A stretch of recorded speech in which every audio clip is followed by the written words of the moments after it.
Olá, estamos dando início a mais um programa Debates Le Monde Diplomatique Brasil, uma iniciativa do jornal Le Monde Diplomatique Brasil, em parceria com a TV PUC, com o canal universitário e com a TVT, a TV dos Trabalhadores. Hoje nós vamos trazer para a discussão questões que estão muito imbricadas com a nossa vida na sociedade e na relação com a religião. Eu estou trazendo para vocês um tema que é em defesa da liberdade religiosa. E quero apresentar para vocês o babalaô Ivanir dos Santos. Ivanir dos Santos, primeiro, muito obrigado por estar mais uma vez com a gente. Ivanir, é uma honra ter você aqui no nosso programa. O Ivanir é sacerdote, é historiador das religiões. Ele é doutor em História Comparada pela Universidade Federal do Rio de Janeiro, membro da Associação Brasileira de Pesquisadores Negros, do Laboratório de História das Experiências Religiosas, do Laboratório de Estudos de História Atlântica das Sociedades Coloniais e Pós-Coloniais, é coordenador da Coordenadoria de Religiões Tradicionais Africanas, Afro-Brasileiras, Racismo e Intolerância Religiosa da Federal do Rio de Janeiro, vice-presidente para a América Latina do Conselho Internacional dos Descendentes das Religiões Ancestrais Africanas. Bom, com essa bagagem que o Ivanir nos traz, que é muito importante, ele vai comentar uma pesquisa que foi feita recentemente pela equipe dele em defesa da liberdade religiosa. Ivanir, muito obrigado mais uma vez por estar aqui. Eu queria que você nos contasse um pouco, em primeiro lugar, como é que foi feita essa pesquisa e depois o que é que vocês estão descobrindo nesses dados da pesquisa, analisando esses dados. Bom, primeiro é importante que essa pesquisa ela é feita em conjunto da ADFALAR, né, que é uma consultoria, junto com o Brotar Comunicações, que é dirigido pelo Márcio Ferreira e o André Faião, e também com o CEAP, né, e, consequentemente, também com a Comissão de Combate à Intolerância Religiosa, do qual sou interlocutor. A ideia dessa pesquisa é uma pesquisa de opinião no universo daqueles que participam da caminhada pela liberdade religiosa, a 17ª caminhada, uma caminhada que já vem desde 2008. Então, nesse universo dos que vêm, mais ou menos, esse ano congregou 80 mil pessoas, foi aplicado um questionário com algumas perguntas, em torno de mais de 500 questionários, né? Para se ter uma ideia amostral, quantitativa, boa. Então, isso é o primeiro importante perceber pela metodologia aplicada, né? Então, vários pesquisadores, em tempo real, né, entrevistavam as pessoas que vêm da caminhada. E um dado importante, primeiro que tinha gente do estado do Rio de Janeiro todo, né, e alguns estados presentes.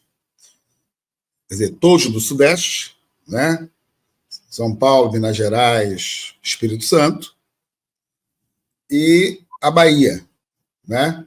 Inclusive Minas Gerais e a Bahia vem desde a primeira caminhada.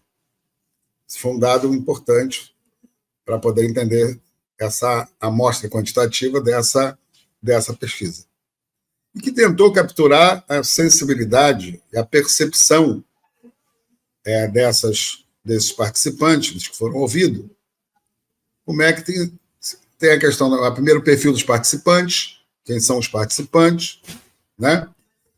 Depois, perfil de identidade de gênero, de questão racial, né? As questões sociais que envolvem o universo da intolerância religiosa, né? E também a questão de gênero. Foi uma questão também muito importante falada. E um dado muito significativo é quando também fala da confiança no poder público para tratar da intolerância religiosa. Então, capturou esses universos todos. E aí tem dados que já dialogam com pesquisas anteriores, do ponto de vista de percentuais, né? De que os mais atingidos são as religiões de matriz africana, isso todas as pesquisas mostram, interessante observar que cada ano aumenta, né? Isso não é só os dados dessa pesquisa, ela na verdade, confirma algumas questões, como o aumento do ataque a aviões de matriz africana. E é importante observar que aumenta independente do governo que está de plantão, né? Ou seja os governos progressistas, ou seja, o governo conservador que passou aí. E como é que você explica isso? Se você cruzar esses dados com esse aumento, né? Estou dizendo mesmo dos dados estatísticos, mesmo dos. Engraçado que eu não estou falando só dessa pesquisa, estou falando inclusive dos dados oficiais. Sim. Se você for lá no Disque 100, você vai ver que cada ano aumenta, e que é um dado do próprio Ministério dos Direitos Humanos. Se você for dos estados, se você pegar o relatório anterior que nós fizemos com a Unesco, né, em todo o país, você vai ver que cresce, né, muito. Então, e, ao mesmo tempo, se você pegar o dado dessa pesquisa, o descrédito que tem com relação às autoridades públicas, né, as instituições públicas, para tratar com esse tema. É um dado interessante quando você pergunta às pessoas por que elas não denunciam, né? O número que denuncia é menor do que os que não denunciam. Denunciam porque não acreditam que vai ter alguma medida efetiva.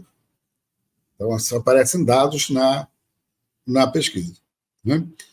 Então, e eu acho interessante que essa pesquisa ela pode servir justamente para balizar as políticas públicas, ou seja, né, para ter caminhos das políticas públicas. Acho que a grande novidade dessa pesquisa de opinião tem a ver com isso. Embora nós vamos ainda, como nós temos todos os formulários das perguntas, nós vamos tratar ainda de uma pesquisa qualitativa.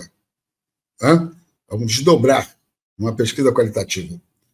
À medida que tem um contato com as pessoas, você pode entrar em contato com grupos, né? E tentar ir qualificando um pouco mais como é que você vai tratar desse tema. Então, esse é um dado...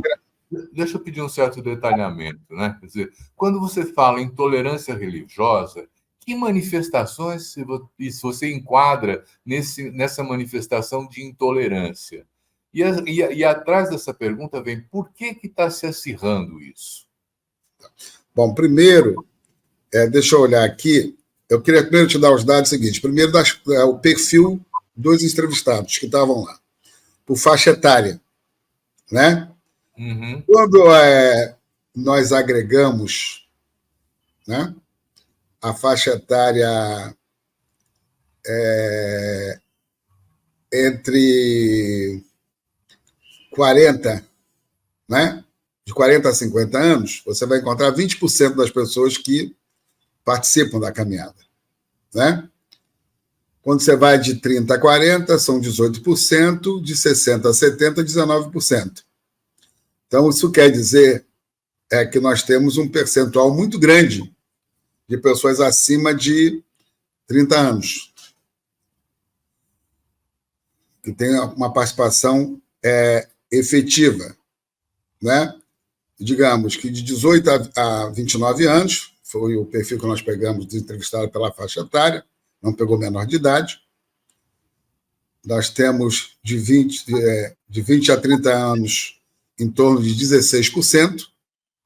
Quando agregamos os seguintes percentuais por faixa de 18 a 29, né, nós chegamos a 18,4%, e de 30 a 45, nós temos 31,1%. De 46 a 59, 24%. Né? Uhum. E de 60 ou mais, 24%. Isso é importante observar que quem vai, né, ou quem tem essa preocupação mais presente são os mais idosos. Isso é um dado importante. Isso também quer dizer que nós vamos fazer um trabalho ainda muito grande na juventude. Esse é um dado importante para nós. Quando nós chegamos na questão de gênero, né, a ampla maioria dos entrevistados são mulheres cis. São 58,4%. São 295 do universo dos pesquisados. O homem cis dá 37,2%. Né? O não binário, que aparece 0,1%, 4%, 0,4%, e o homem trans, isso é um dado também muito importante, 1,2% dos entrevistados. Mulher trans, 0,8%. O que demonstra que as mulheres, né, são maioria. Esse dado vai se refletir depois lá nas vítimas de intolerância religiosa, inclusive as mulheres negras. Ok? Uhum. E a orientação sexual é um dos motivos. Uhum. Né? Inclusive, se formos olhar esse dado dessa amostra do Rio, mas pegar um fato do Nordeste, dos assassinatos, né, quando cruza gênero, principalmente a população LGBT e religiões de matriz africana. Né? Tem pesquisas, tem dados no Nordeste que falam sobre no Norte. E fala sobre. Por isso tem que sempre cruzar a intolerância religiosa com outros fatores sociais. Né? Não dá para você tratar a intolerância como um caso isolado, sendo que ela tem interface justamente com parte da pergunta que você fez. Né? E a outra questão central é a questão racial. Né? Dos entrevistados, 44,8% se identificam como pardos.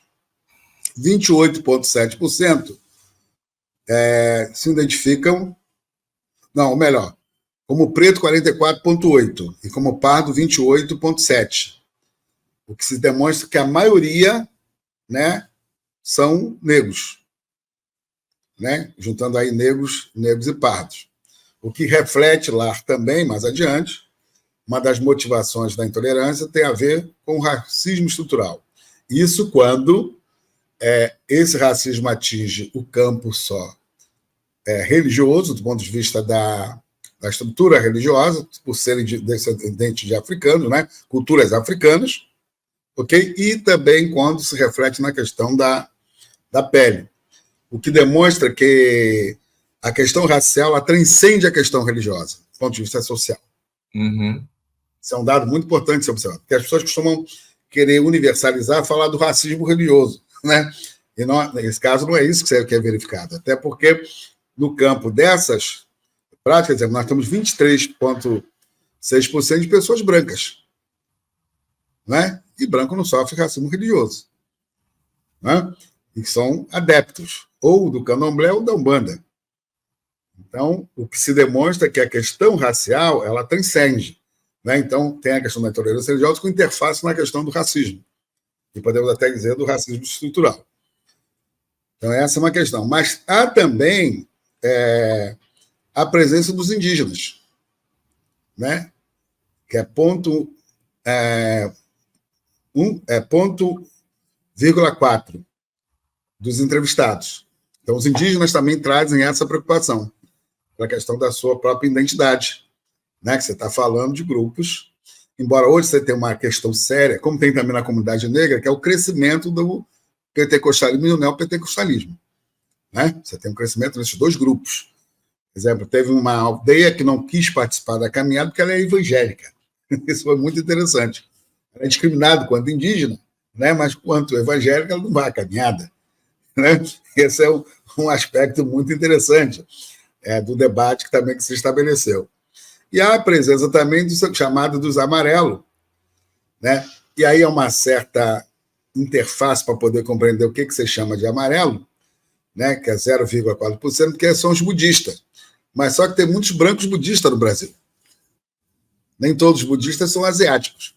Mas o fato de eles estarem vestidos como budista, eles são fruto também da intolerância religiosa e do preconceito. Isso é um dado também muito, muito significativo. Ou seja, que você tem uma coisa mais plural, né, do ponto de vista de raça, você tratando da questão racial. Então, esse é um dado. E um dado que me chamou a atenção, isso que eu não esperava, né, porque, do ponto de vista da subjetividade na sociedade, parece que o candomblé, né, sempre foi tido assim como fosse um grupo de religiosos de ignorantes. Né? Essa era a subjetividade da sociedade, do preconceito que a sociedade tem com relação a essas práticas. E aí o interessante do ponto de vista da renda familiar, 12% recebe até um salário mínimo, os entrevistados. Isso é um dado importante. Acima de um salário mínimo até 3, são 36%. Você viu a 4. Quase 50% somando os dois, né? Mas se você levar em conta também acima, é mais interessante que se você somar acima de 1 até 3 e somar de 3 até 5 dá 23%. Na verdade, da maioria de 3, né? Isso demonstra, por incrível que pareça, se você fizer um diálogo para entender isto, uma população de maioria negra, né? De Canonizal, você, embora tinha outros grupos religiosos na caminhada, você reflete também a questão das políticas sociais dos governos anteriores, dos governos do PT. Uhum. É a grande diferença que nós temos quando não se entende como é que esse pessoal, que mesmo tem uma melhoria do ponto de vista econômica, nesse caso ele identifica a questão da intolerância, né? A questão séria que o atinge, mas nem sempre quer dizer que 100% tem uma visão do ponto de vista progressista. Tá. Onde o dado da religião, às vezes, né? Ela não está ligada à questão das construções sociais. Essa é uma questão que nós temos que um pouco pegar aí. Tá. E é um dado também muito significativo que acima de 5 salários mínimos até 10, você tem 14,9%. Então, você tem um bolsão, né, de pessoas privilegiadas. Esse caso aqui, ele vai dialogar também com outro caso muito importante, com outro dado importante, né? É quando você vai olhar a questão da formação intelectual. Ok? Uhum. Então, esse é um dado, né, que eu vou ver aqui, que é muito interessante, porque a maioria que vai tem curso superior completo. A caminhada dos entrevistados. Uau. Entendeu? Entende? Ou seja, se você tem no subjetivo da sociedade, como se fosse uma religião, né, ou um grupo, majoritariamente pessoas sem instrução, majoritariamente pessoas que são ignorantes, digamos isso, né? Que você, ao professar esse tipo de prática, você é um ignorante, não é isso que se revela. Pelo menos nesses entrevistados. Pois é, eu vou fazer uma pergunta para você, depois a gente faz um pequeno intervalo e você responde, né? Quer dizer, nós estamos falando de uma mobilização de 80 mil pessoas na marcha, na caminhada, em defesa da liberdade religiosa. Então, nós estamos falando daqueles que são os ativistas, aqueles Sim. que se mobilizam. Nós não estamos falando do grupo inteiro que frequenta os terreiros de candomblé, de umbanda e tudo mais, né? Eu queria que você considerasse isso um pouco depois do intervalo que nós vamos fazer agora.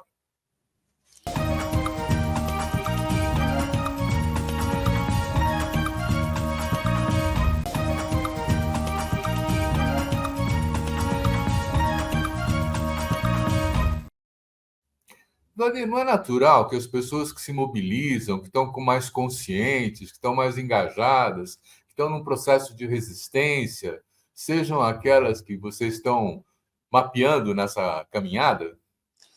Vamos chegar lá, que eu acho que é importante a sua pergunta. Mas antes de responder, vamos ver do ponto de vista cultural, né, a amostra dos 505 entrevistados. Né? Vamos ver as suas pertenças. Primeiro, religiões de matriz africana, como candomblé e umbanda, são mais representadas por 66,9%. Ok? Outras religiões, né, que aí você vai incluir o Santo Daime, né, as práticas espiritualistas, né, também como os wiccanos, e podemos talvez aqui incluir também os ciganos, você vai ter em torno de 12,7%. Mas há um dado significativo, para você entender que esse universo está indo além das religiões de matriz africana, que 9,1% são católicos que vão à caminhada. Ok? E tem um grupo, que é 5,7%, que diz simplesmente que acredita em Deus. Mais nada, não na religião. Então, respondendo a sua pergunta, é importante que, claro que esse universo representativo que vai à caminhada, que são os ativistas, as pessoas mais conscientes da luta pela democracia, né? Porque a caminhada ela fala de democracia, direitos humanos, é uma minoria. Por isso que essa pesquisa é importante, para que nós possamos inferir depois, talvez numa outra pergunta, além da qualitativa, né? Mas fazer uma outra pesquisa mais ampla, por que as pessoas não vão? Quer dizer, que instrumento nós precisamos? Duas coisas importantes. Primeiro, mobilizar políticas públicas. Então, os dados vão nos levar a isso, você vai ver depois. Né? E, ao mesmo tempo, que tipo de esforço nós temos que fazer para ampliar a caminhada.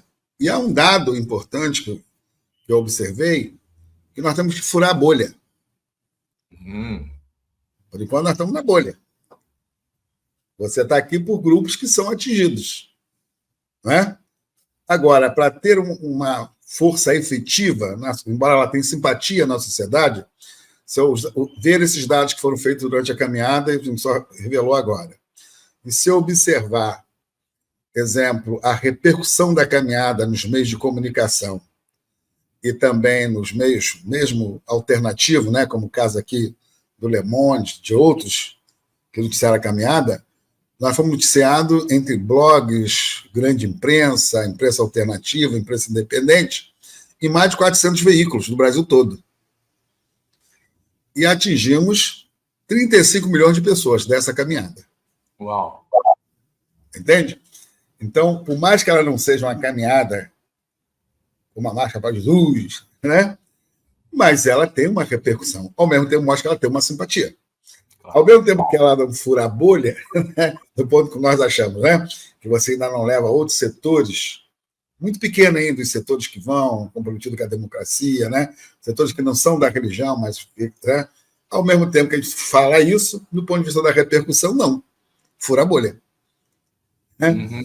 Tanto que eu estou querendo fazer um estudo justamente sobre esses veículos de comunicação, por estados, né, em todo o Brasil ela foi noticiada, inclusive no exterior. Né? Então, você vê que nós temos um material bom na mão para pensar boas estratégias. Como eu sou da velha escola, né, de tática e de estratégia, nós também vamos ter que dar as táticas, obviamente, né, para uma estratégia mais ampla. Então, esses são dados importantes que as pessoas não notaram. Então, essa pesquisa, que é a primeira pesquisa de opinião que nós fazemos, né, no universo da caminhada, a primeira, ela nos traz uma possibilidade de refinarmos e prepararmos melhor nossas estratégias. Me conta um pouco dos conteúdos. O que veio como resultado? Quer dizer, você caracterizou muito bem o grupo, né? Algumas manifestações, e eu queria aproveitar e explorar um pouquinho mais o conteúdo da pesquisa. O que aflorou? O que surpreendeu você? Vamos chegar lá.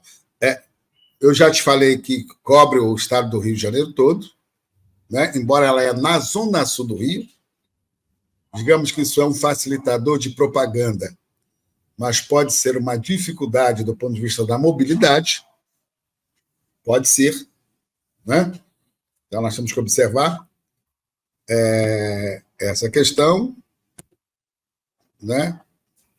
Eu te falei da participação, inclusive, de todo o estado do Rio, mas também falei dos estados do sul e sudeste, além do norte, nordeste, que é a Bahia. Né? Embora caminhada já tem pessoas do Pará, tem pessoas do Rio Grande do Sul. Nós estamos falando da 17ª, esse aqui é o retrato da 17ª. Vamos dizer que se na 18ª a gente faz uma outra pesquisa para poder fazer um comparativo. Né? Como nós não temos das outras, né? Não dá para ainda fazer um comparativo, mas dá para a gente ter uma sensibilidade do que ocorreu. E aí uma questão importante é a questão, antes de eu lhe responder, onde nós chegamos, dos meios de transporte, né? Como as pessoas veem a caminhada. Né? A ampla maioria, ela veio de meio de veio por sua própria conta. Né? 21% vem de ônibus regular, né? 21% vem de outros, que, ou seja, vem de carro, né, vem de outros transportes, e isso é um dado importante, 38%, que a maioria vem a pé, ou seja, a galera que mora na área ali da Zona Sul. Né? Vem um pessoal de Uber, vem de van, e é um dado interessante também que veio de ônibus alugado de conta própria, né? Caravana, e outros que nós conseguimos articular que pudesse vir. É um universo grande. Isso quer dizer o quê? Que é uma caminhada de forma espontânea. Ela não tem uma grande estrutura, como tem outros eventos que você leva, nem estrutura de apoio governamental. Pra você ter uma ideia, até hoje a prefeitura não liberou o recurso que ela disse que daria para a caminhada, né? Que é infinitamente menor do que se dá para a Marcha para Jesus. Né? Que dá para a manifestação católica, para a atividade das igrejas. Isso já demonstra como o poder público, embora o Estado é laico, ele tem uma laicidade, ele fala de equidade, né? Mas não é tratado de forma igual, somente os que mais precisam, né? Os grupos mais atingidos pela intolerância religiosa. E aí vamos na questão que você está falando, né? Que foram as vítimas de intolerância religiosa. Né? Claro que a maioria, 51%, são religiões de matriz africana, mas vamos à forma de intolerância, que é o que você está falando. Isso. Ok? Primeiro, agressão verbal, em torno de 40%, 40,2%. É aquela agressão que acontece na rua. Não é? Está amarrado, você é do demônio, né? Então, isso já, na outra pesquisa, já apontavam isso. Qualquer outra pesquisa vai apontar isso. Né? O chamado desconhecido, conflito com desconhecido. Depois você tem agressão psicológica. Né? Há um número significativo de pessoas que sofreram agressões psicológicas. Dá um exemplo. Intimidação que você faz se você não se converter, né? Você tem aquela pressão cotidiana, diária, ou você não vai ser promovido se você não aceitar Jesus, né? Você tem uma série de questões em famílias, isso vai aparecer esse dado, e está em torno de 18,9%, quase 19%. Ok? E você tem a exclusão social, são pessoas que são excluídas, né, do meio, está também em torno de 19,1%, e tem 5% de agressão física. Né? Há casos, inclusive, que levam até a morte. Eu acabei de falar casos do Nordeste, aqui no Rio também tem casos sobre isso, na medida que são áreas que você tem um chamado traficante evangelizado. E destruição dos objetos religiosos, uma coisa grave, né? Em torno de 5,2%. Essas coisas. 5,2%. E tem, claro, agressão online. Isso as pessoas dizendo que elas sofreram. Aqueles que sentiram que sofreram, né, intolerância religiosa. E várias outras formas que existem de intolerância religiosa. Né? E aí é um dado interessante quando você pergunta aos entrevistados se sofreram alguma intolerância religiosa. Né? E se aconteceu uma vez ou algumas vezes. 49,6% sofreram intolerância religiosa. Dos entrevistados. Desculpe, eu não escutei. 49,6% sofreram intolerância religiosa. Um número muito alto. Muito alto. Né? Muitas vezes, isso uma vez, muitas vezes, em torno de 22,2%. Né? Frequentemente, 16,4%. Quer dizer, pessoas que sistematicamente sofrem intolerância religiosa. Seja no campo do trabalho, seja no campo, né, da família. E aí vamos aqui o detalhamento das respostas daqueles que sofreram, aonde sofrem mais intolerância religiosa. Interessante observar que 80%, 18,4%, 82 pessoas, sofreram dentro da própria família.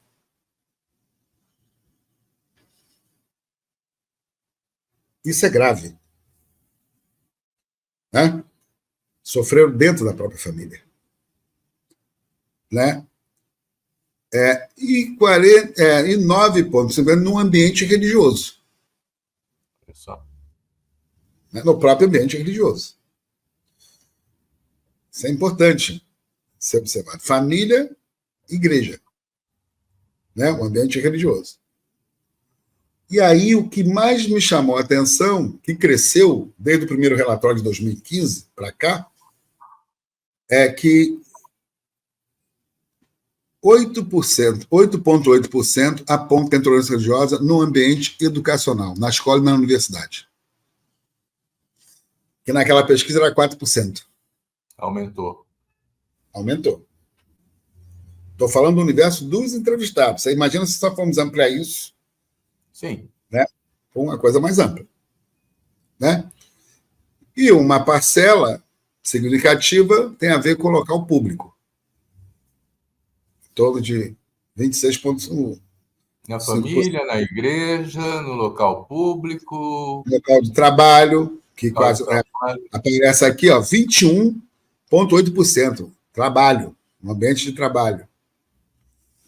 Só está abaixo da rede social. Né? E Entende? na trajetória das pesquisas que estão se acumulando, esses índices estão crescendo de intolerância ou não? Estão crescendo. Mesmo pegando essa amostra, esse universo, pela primeira vez nós pegamos uma entrevista que não é o dado, porque uma coisa é você pegar dados de quem denuncia.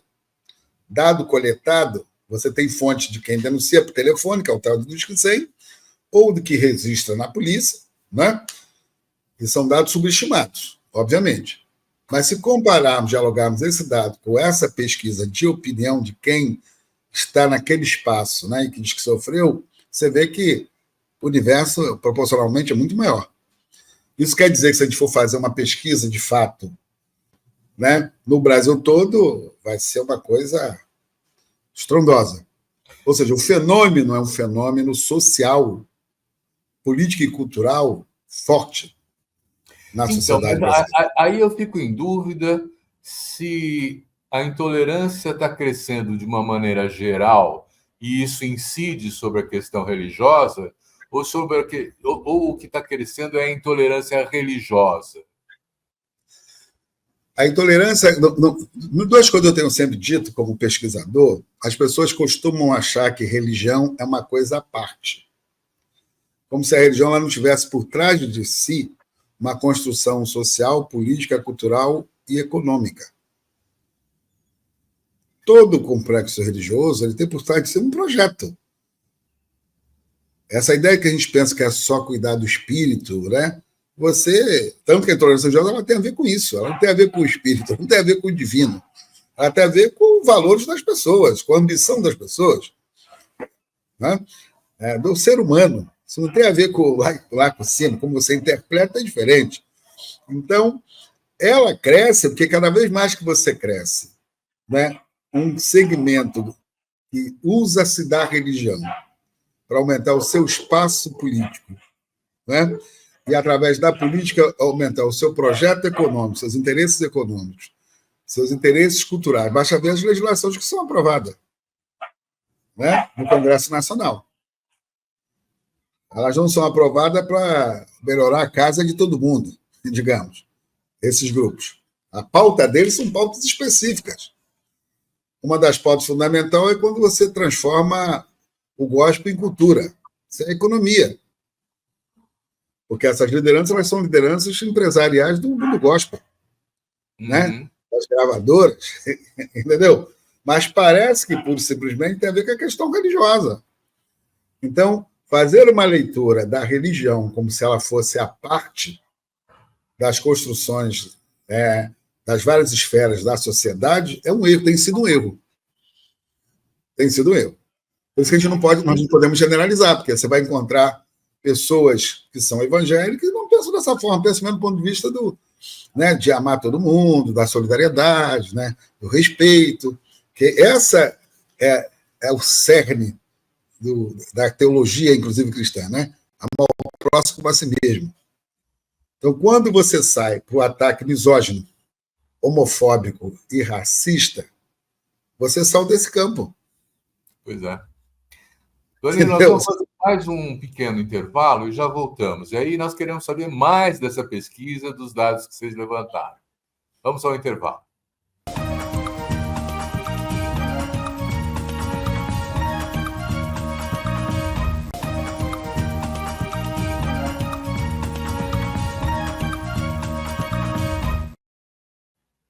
Esses resultados preocupantes da pesquisa que você traz nos falam de uma sociedade que não está conseguindo conviver de uma maneira solidária, de uma maneira a defender valores humanos de uma maneira universal, né? E aí você marca muito a presença das discriminações, das exclusões, da violência e a prática da resistência também, porque esses 80 mil na rua são uma resistência, né? Quer dizer, nesse sentido, quer dizer, os organizadores dessas manifestações, que são vocês, quer dizer, como é que vocês têm essa capilaridade para poder chegar aos 80 mil na rua? Antes de eu te responder isso, eu vou dizer um dado muito importante que eu tinha te falado antes. Vai. Você denunciou a intolerância? Você pergunta àqueles que sofreram, né? E aí você vai ver que 80,2% afirma que não denunciam os casos de intolerância que sofreram. 80% não denunciam. Os que denunciam são 18,9%, ou seja, a maioria não denuncia. Esse é um ponto importante que tem que ser observado. Aí vem aqui aquilo que eu me falava antes. Por que não denunciou? Essa era a pergunta. Entre as pessoas que não denunciaram, as razões mais comuns foram: acreditava que não teria efeito. A denúncia não tem efeito. Foi a resposta citada por 3,3%. 3%. Entende? As pessoas não confiam, né? Então, esse é um dado muito interessante ser observado. E outros que não denunciaram, eles tinham outras razões adicionais, que podem incluir desinteresse em seguir processos legais, né? Por questão da burocracia, a percepção de que o incidente não era grave. Isso é denúncia. Quando o cara chega para denunciar, não é levado como uma coisa séria, né? Uma coisa grave.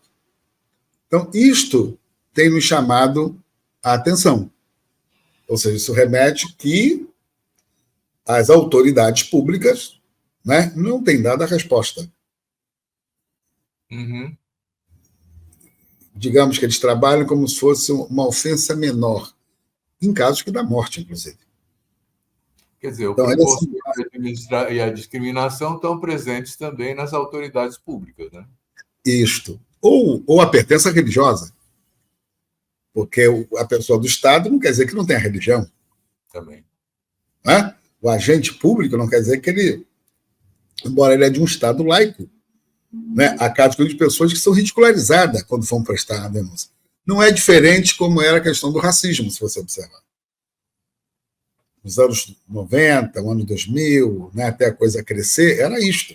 Eu lembro que nós fizemos uma pesquisa, o CEP fez sobre atitudes raciais, e dava esses dados.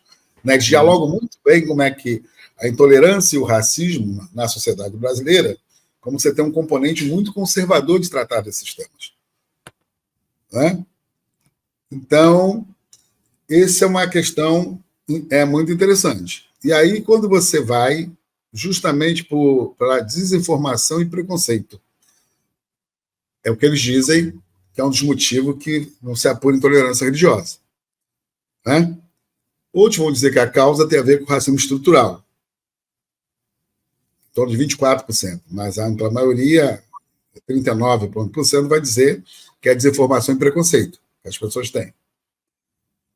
E há um número, isso é um dado importante de percepção, de 13,7%, que é do fundamentalismo religioso. Essa é uma percepção mais política. Né? E aí, antes de te responder ainda como é que nós estamos, vamos ver como se deve combater a intolerância religiosa. Vai perceber. E olha que interessante. 31,3% acho que tem que ser educação nas escolas. Interessante que não é educação religiosa. Educação sobre diversidade. Uhum. Esse é um indicador. Né? Porque para aplicar a Lei 10.619 na escola não é aplicada justamente por pressão religiosa. Né? Esse é um dado importante, né? Pela educação. Depois você tem 18% campanhas públicas. Acabamos de fazer uma campanha, inclusive na Globo, que falou, né, da diversidade religiosa. Campanha nossa, inclusive. Estou te mostrando que coisas da pesquisa nós já estamos tentando executar. Estamos fazendo, com parceiros, com aliados. Por isso que responde um pouco, você está perguntando como é que a gente consegue entender essa malha toda. A caminhada já teve 300 mil pessoas lá atrás, né? Porque de acordo também com a conjuntura. Esse ano, ela deu 80 mil, mas tem que levar em conta que nós tínhamos o Rock in Rio, no Rio de Janeiro, no mesmo período, e tínhamos as eleições municipais. É o mesmo cenário da primeira caminhada em 2008. Né? Então, você tem concorrente forte. Então, você botar... concorrer com o Rock in Rio, né? E nós concorremos com o Rock in Rio. E aí 19% fala o quê? No fortalecimento das leis, endurecimento das leis. Para você fortalecer as leis, o que você tem que ter? Obviamente, o Estado cumprindo o seu papel. Mas observe que a primeira saída não é a questão legal, é a questão da educação. Interessante. Esse é um fator novo. Né? Uhum. E aí o outro fator que muita gente faz, mas não sabe como faz, que vai ser em torno de 13,7%, fortalecer o diálogo interreligioso, o diálogo dos líderes religiosos.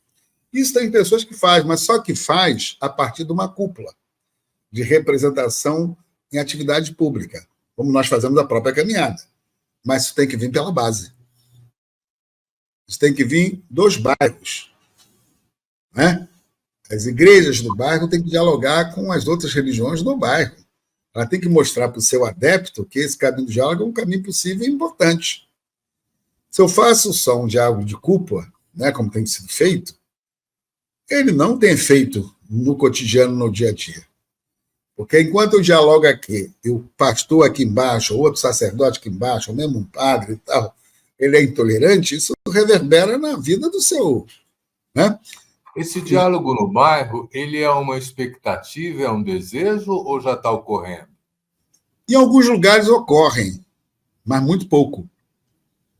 Porque para ocorrer tem que ser uma deliberação, exemplo, das convenções das igrejas. Né? E tem que ser também uma prática nos seminários onde você forma os sacerdotes. Uhum. Porque se está ausente direitos humanos, se está ausente esse diálogo, né, na formação do sacerdote, se ele aprende que tem que converter, atacar, desqualificar, é o que ele vai fazer. Né? E o cara aprende isso. Não nasceu com isso na cabeça. Como diz o Nelson Mandela, né? Se ensinou a odiar, você também pode ensinar a amar. Por isso que aparece o campo da educação. Mas a educação não é só a educação nas escolas, nos seminários também. Isso é um...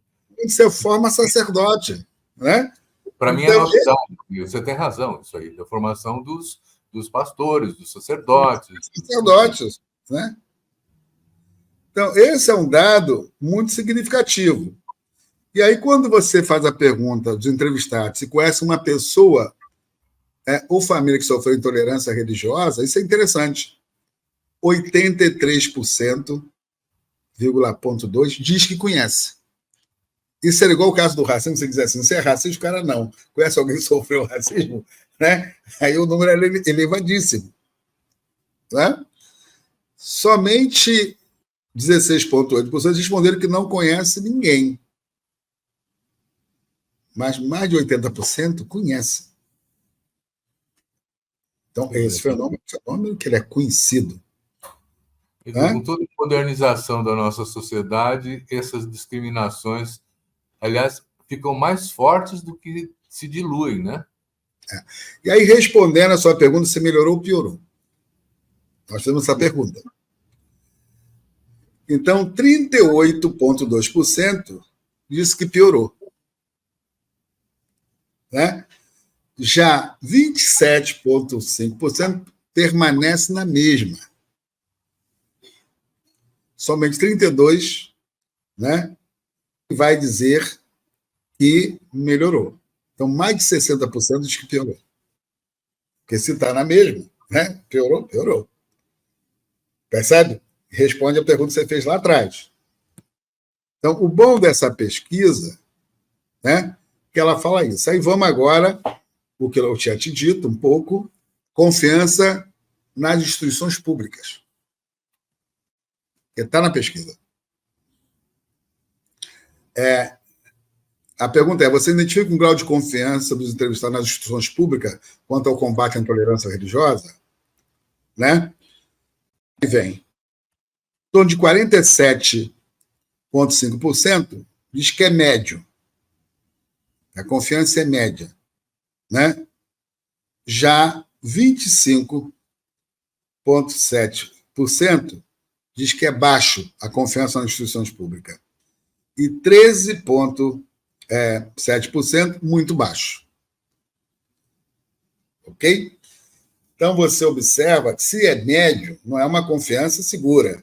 Né? Então, do médio, você pegando o baixo e o muito baixo, há uma desconfiança geral. Né? O dado da desconfiança é majoritário sobre como as instituições públicas tratam da intolerância religiosa. Né? Então, esses são os dados, tem outros dados aqui, mas são os dados mais significativos dessa pesquisa, que vai nos orientar a fazer um diálogo com as autoridades, fazer um diálogo com as próprias bases nossas, para ampliar essa conscientização e esta mobilização que temos feito. E como é que nós mobilizamos? Nós fazemos atividade o ano todo. Nós agora mesmo, em janeiro, vamos fazer o seminário no Dia Nacional de Combate à Intolerância Religiosa. Tem um seminário que nós fazemos, internacional, que trata de democracia, liberdade e direitos humanos, porque você não pode ligar a questão da intolerância religiosa se você não ligar os direitos humanos, a democracia, o Estado laico. Né? Eu acho que é fundamental, né, mesmo um Estado sendo desigual, você defender a laicidade do Estado. E fazemos fórum, né? Fórum em vários lugares, principalmente aqui no Rio de Janeiro, porque o nosso alcance da comissão, embora ela tenha uma repercussão nacional e internacional, mas a gente primeiro, eu sou daquela setor de que vamos fazer primeiro bem em casa, né? Você faz bem em casa, você repercute para fora. Ainda ficar com 500 coisas fora, entendeu? E isso não em casa, você está mal. Então, é isso que é o trabalho feito pela comissão. Agora, é histórico essa pesquisa feita pelo Instituto, pelo Brotar Comunicações, em parceria com a DiFalar, né? E com o CEAP e a comissão. Virão outras pesquisas, nós vamos agora desdobrar numa pesquisa qualitativa e vamos pensar em outras. Eu costumo dizer agora que nós temos o Data CEAP, né? Eu acho que tanto é importante as pesquisas acadêmicas, né, como também é importante a pesquisa de opinião, porque não pensa que essa galera não tem pesquisa de opinião. Eles, para escolher os temas que eles escolhem para nos bater, isso é pesquisa que é feita, as pessoas acham que não é. Entendeu? Eles não tiram pesquisas à toa, do nada. Né? Então, nós temos que nos municiar desses instrumentos que são importantes, né, para poder pensar melhor as nossas estratégias. Então, olha, nós estamos chegando ao final do nosso tempo, está faltando só uns 2, 3 minutos. Eu queria pedir a você que pensasse alguma coisa para nos dizer a partir dessa pesquisa, mas a partir da sua reflexão, nesses 3 minutos, e agora nós vamos ao nosso último intervalo.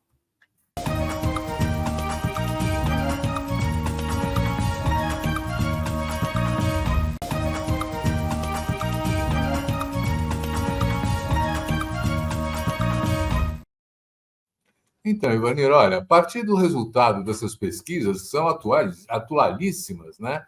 O que é que você processa como os passos seguintes? Os passos seguintes é fortalecer essa parceria né, com Brotar Comunicações, o CEAP, a comissão é de falar, com o Márcio Ferreira e o André Faião. Né? Márcio é uma pessoa da religião, é um bandista, né, que faz doutorado justamente em sociologia, e trazer novos pontos de investigação, de análise sobre os dados, porque se você não tem dado, você não consegue refinar melhor as suas estratégias, nem pedir políticas públicas. Então, acho que essa é a primeira coisa que está. Isso, obviamente, vai levar as pessoas a pensar duas vezes agora, né? Que você entra num outro campo, né, de atuação. E ampliar a nossa mobilização e sensibilizar. É inegável o apoio que a caminhada tem dos meios de comunicação, né? O Le Monde Diplomatique sempre esteve do nosso lado, sempre esteve nos dando voz, eu acho que isso é muito importante, mas nós temos que ter na sociedade voz qualificada. A pesquisa aumenta essa voz qualificada. Né? Porque uma coisa é você reclamar da intolerância, você chiar da intolerância, né? Você se dizer vítima. Outra coisa é entender os mecanismos sociais, políticos e culturais, né, onde estão instaladas a intolerância e qual a estratégia que você tem que adotar para poder combater a intolerância religiosa e fazer política que fortaleça a democracia. É um pouco isso que eu tenho pensado, que eu tenho refletido.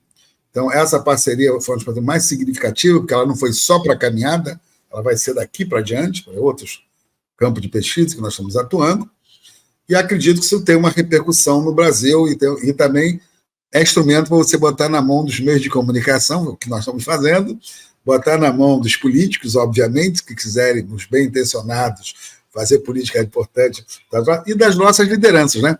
A liderança precisa qualificar, né, o seu discurso, né, a sua fala com relação à intolerância religiosa. Eles têm uma fala qualificada para o seu público, né, e para a sociedade. Eles não são burros nesse sentido. Então, nós temos também que qualificar a nossa fala, né, e, ao mesmo tempo, os dados. Né? A academia gosta de dados empíricos. Esses são dados empíricos. Né? E, ao mesmo tempo, né, e são importantes para o processo de compreensão de que isso é um problema sério na sociedade brasileira. Loureiro, olha, você pode contar com a gente, inclusive, sempre, né, nessa caminhada juntos aí. Eu acho da maior importância o trabalho que vocês fazem, parabéns, né? E eu queria agradecer muito, então, ao Babalaô Ivanir dos Santos por esse papo esclarecedor e preocupante, não é? Quer dizer, desse acirramento das polarizações, das discriminações, das perseguições de intolerância religiosa que nós precisamos enfrentar em conjunto, a sociedade como um todo, não só aqueles que vivem presencialmente ou fisicamente essas violências, né? E agradecer também a você que nos assiste, dizendo, semana que vem tem mais. Muito obrigado. Vamos junto.